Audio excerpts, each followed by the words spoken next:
የተወደዳችሁ ምዕመናን እንግዲህ የህንፃ ቤተ መቅደሳችንን ስራ እንዳይዘነጋ እሱን በተመለከተ በሁሉም ባንኮች 1423 ተብሎ በተከፈተው የባንክ ሂሳብ ቁጥር ገቢ ማድረግ እንችላለን አስተዋጽኦ። ከዛ በተጨማሪ ቀደም ብለን ስንናገር እንደነበረው ይህንኑ ተግባር ለማስፈጸም እንዲረዳ ከተዘጋጁ ልዩ የገቢ ማስገኛ ተግባራት አንዱ የሆነው የቲሸርትና የስዕለ ቅዱስ ጊዮርጊስ በዚህ በቤተ መቅደሱ ዙሪያ በተዘረጉ የመሸጫ ቦታዎች ላይ ማግኘት ትችላላችሁ። በዛ አማካይነት የበኩላችንን አስተዋጽኦ እያደረግን በእውነቱ ታቦቱ ወደ መንበረ ክብሩ እንዲመለስ የበኩላችንን መንፈሳዊ ሃይማኖታዊ ግዴታችንን ልንወጣ ያስፈልገናል።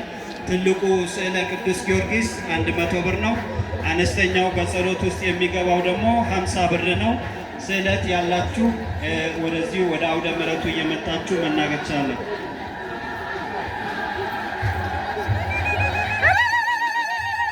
ለህንፃ ቤተ መቅደሱ እድሳት ብለው ስሜን አምላከ ቅዱስ ጊዮርጊስ ያውቀዋል ያሉ አንድ አባት 1000 ብር አስገብቷል። እልል ብላችሁ ተቀበሉላቸው።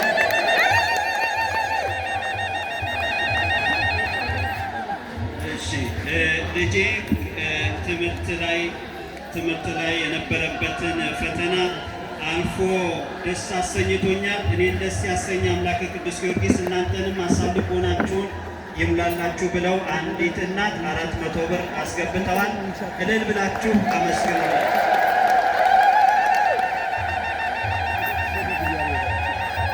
ስሜን አምላከ ቅዱስ ጊዮርጊስ ያውቀዋል ያሉ አንድ አባት እንዲሁ 1000 ብር ለህንፃ ቤተ መቅደሱ እድሳት አስገብተዋል። እልል ብላችሁ ተቀበሉላቸው። ስጦታቸው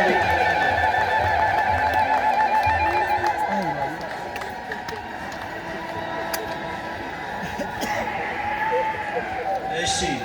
እኒህም ወንድም ስሜን አምላከ ቅዱስ ጊዮርጊስ ያውቀዋል፣ የተሳልኩት በስውር የተናገርኩት ነገር ነበር፣ እግዚአብሔር እርሱ በስውር በረቂቅ ፈጽሞልኛል። የአሜሪካ 100 ዶላር አስገብተዋል። እልል ብላችሁ ተቀበሉላቸው። ስሜን መድኃኔዓለም ያውቀዋል ያሉ እናታችንም ለህንፃ ቤተ መቅደሱ እድሳት 1000 ብር አስገብተዋል። በእውነቱ እግዚአብሔር ይቀበልልን እያላችሁ ተቀበሉላቸው።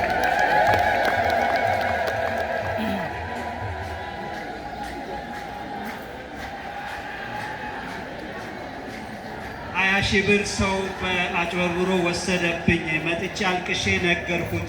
አምላከ ቅዱስ ጊዮርጊስ እሱ በሚያውቀው ገንዘቤን ንጹህ ገንዘቤን አስመለሰልኝ። ለክብሩ መገለጫ 1000 ብር አስገብቻለሁ ብለዋል።